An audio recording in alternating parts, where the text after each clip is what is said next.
ऐसा देश जिसे आने वाली दुनिया का उगता सूरज माना जाता है। इस बात में तो कोई दो राय नहीं कि टेक्नोलॉजी के मामले में जापान को कोई टक्कर नहीं दे सकता।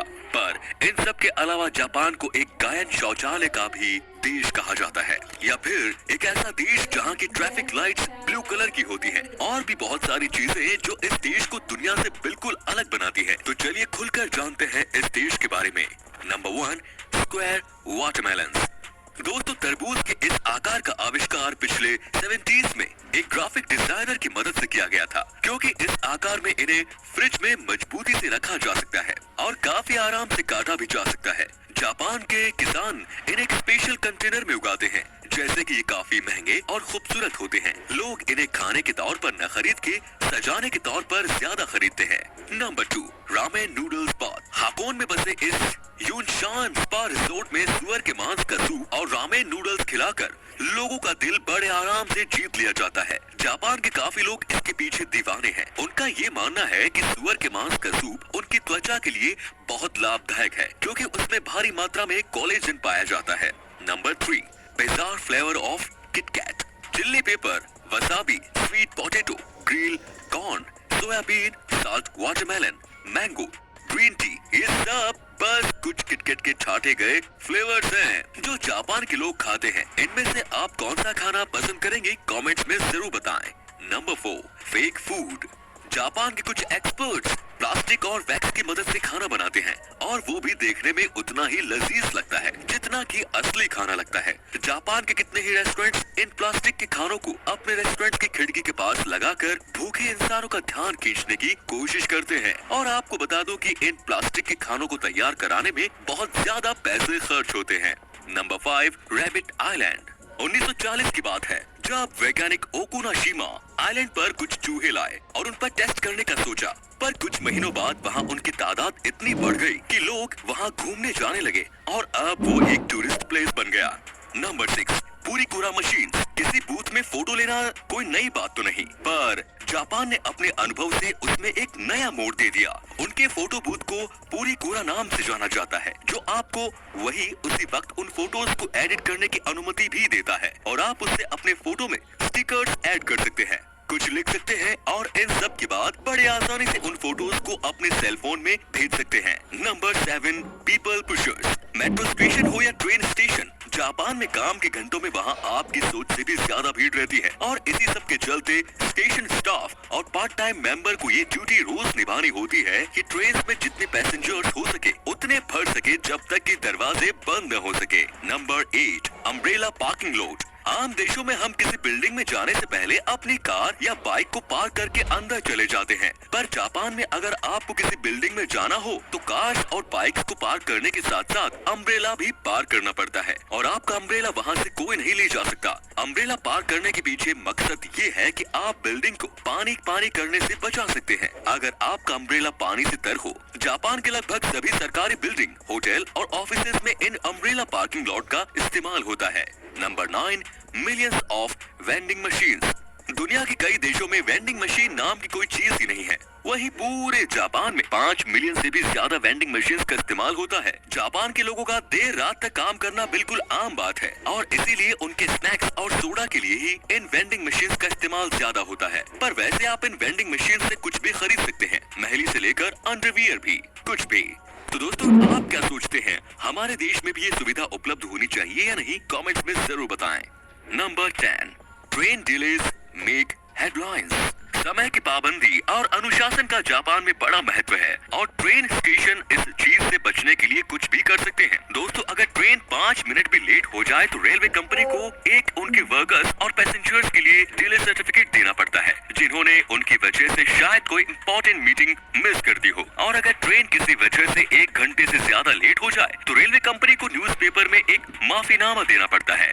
Number 11, silent karaoke. कोन के आकार का बना ये माइक्रोफोन एक अलग तरह का माइक्रोफोन है। इसे वहाँ के लोग अपने मुंह के ऊपर लगा के रखते हैं। इसकी मदद से वो अपनी भुनभुनाहट को दूसरों तक नहीं ले जाने देते। अक्सर जापान में इस गैजेट का इस्तेमाल ज्यादातर वो लोग करते हैं जो अपने अगल बगल के लोगों को परेशान नहीं करना चाहते, या फिर वो लोग जिन्हें पब्लिक प्लेस में खुद में गाना गाने में शर्म आती है। Number 12, polite slurping. वैसे तो दुनिया में कितने ही देशों में झुकने को अच्छा नहीं माना जाता, पर जापान में झुकने से ही किसी खाने की प्रशंसा मानी जाती है। अगर नूडल्स खाते वक्त आप झुके नहीं तो उस रेस्टोरेंट का शेफ ये समझेगा कि आपको उसका नूडल पसंद नहीं आया। Number 13, face napkin. ये तो आप जानते ही होंगे कि जब कभी भी हम बर्गर खाते हैं तो हमारे मुंह पे केचप लग ही जाता है, चाहे हम कितना ही आराम से क्यों न खाएं। पर वहाँ के एक रेस्टोरेंट के मालिक ने इसका इलाज ढूंढ लिया है। वो रेस्टोरेंट में आने वाले मेहमानों का चेहरा एक अलग तरह की नैपकिन से कवर कर देते हैं, जिससे कि उनके बर्गर खाने से उनका चेहरा गंदा नहीं होता। पर हाँ दोस्तों, देखने में थोड़ा अजीब जरूर लगता है। Number 14, water saving sticks. Japan में इन बेसिन्स को बिल्कुल टॉयलेट्स के बगल में लगाया जाता है, और ऐसा इसलिए क्योंकि टॉयलेट के तुरंत बाद पहले आप अपने हाथ धो लें और फिर वही पानी आप फ्लश के लिए इस्तेमाल कर सकें। तो इसी तरीके से आप एक ही पानी से दो काम कर सकते हैं। नंबर 15, स्ट्रेंज मायो। दोस्तों, जापान में मेयो की कोई खास रेसिपी नहीं है। वहाँ पे लोग इसका इस्तेमाल सैंडविच, सलाद या मीट पे नहीं करते, बल्कि वो इसका इस्तेमाल आइसक्रीम्स और पेन केक्स के ऊपर करते हैं। अजीब है पर सच है दोस्तों। Number 16, naps at work. Japan में अगर किसी इंसान को झपकी लेते हुए पाया गया तो उसको मेहनत से काम करने की निशानी माना जाता है, और इसीलिए वहाँ झपकी लेने को बिल्कुल गलत नहीं माना जाता। पर अगर हमारे देश में ऐसा कर दिया जाए तो उसे तो काम से निकाल देंगे, है कि नहीं दोस्तों। Number 17, world's shortest escalator. Kawasaki शहर के मोर्स डिपार्टमेंट स्टोर में आपको दुनिया का सबसे छोटा एस्केलेटर देखने को मिल जाएगा। इस एस्केलेटर में बस 5 सीढ़ियां हैं और सिर्फ 33 इंच लंबी। ये तो है जापान के लोग टेक्नोलॉजी का भरपूर इस्तेमाल करते हैं। Number 18, doll village. जापान के इस गांव नगरो की आबादी 300 लोगों की हुआ करती थी, पर इस गांव में अब 40 के आसपास ही लोग रहते हैं। एक लोकल आर्टिस्ट सुकीमी आयनो ने इंसानों के आकार की गुड़िया बनाई, जिनमें से कई सारे वहाँ के लोगों की तरह लगती थी, और उन्हें वहाँ ऐसे रखा जाता था जैसे वो कोई काम कर रहे हो, जैसे कि उन्हें गांव के स्कूल में किसी क्लासरूम में बैठा दिया जाता है, जो कि शायद अब कुछ दिनों पहले बंद कर दिया गया है। Number 19, number 4। दोस्तों, जापान के कल्चर में ये बहुत आम है कि वहाँ के लोग 4 नंबर से बहुत बचते हैं, क्योंकि वो लोग इसे बहुत अशुभ समझते हैं, और इसीलिए जापान की बिल्डिंग्स 4 फ्लोर की नहीं होती, और वहाँ की दुकानों पर चम्मच के सेट भी नहीं बिकते। उन्हें 4 नंबर से इतनी नफरत है कि वो घर में 4 मेहमानों को भी नहीं आने देते। वो उसे कोई अशुभ काम की निशानी मानते हैं। Number 20, blue traffic light. Japan की सड़कों पर हरे कलर की लाइट की जगह नीले रंग की लाइट का इस्तेमाल होता है, और इसके पीछे का राज इनके नाम में ही छुपा है। इतिहास में ग्रीन और ब्लू को एक ही नाम ब्लू से जाना जाता था। जब जापान में पहली बार ट्रैफिक लाइट्स का इस्तेमाल किया गया था तो वो हरे कलर की ही लाइट्स का इस्तेमाल करते थे, पर जब उन्होंने सच जाना तो उन्होंने ग्रीन की जगह नीली लाइट्स का इस्तेमाल करने का इरादा बना लिया। Number 21, cleaning classes. जापान के सभी स्कूल में बच्चे अपने क्लासरूम को खुद ही साफ करते थे, क्योंकि वो इस काम को अपनी पढ़ाई का एक हिस्सा समझते थे, और यहाँ तक कि वहाँ के टीचर्स भी इसमें उनकी मदद करते थे। क्लासरूम के साथ साथ बाथरूम भी साफ करने की जिम्मेदारी भी स्कूल के बच्चों को ही दी जाती थी, क्योंकि वहाँ के टीचर्स का मानना है कि ये काम उन्हें रिस्पॉन्सिबल सिटीजन बनने में उनकी मदद करेगा। Number 22, footpath train. सुडोई टूरिस्ट ट्रेन जापान की एक ऐसी ट्रेन है जिसमें ऐसा नजारा देखने को मिलता है जो आप सोच भी नहीं सकते। इस ट्रेन में फुटपाथ की सुविधा भी पाई जाती है। खुशबूदार सरों के पेड़ की मदद से बनाए गए, और इसमें हल्के गर्म पानी का इस्तेमाल किया जाता है, जो कि पैसेंजर्स को काफी आराम देता है।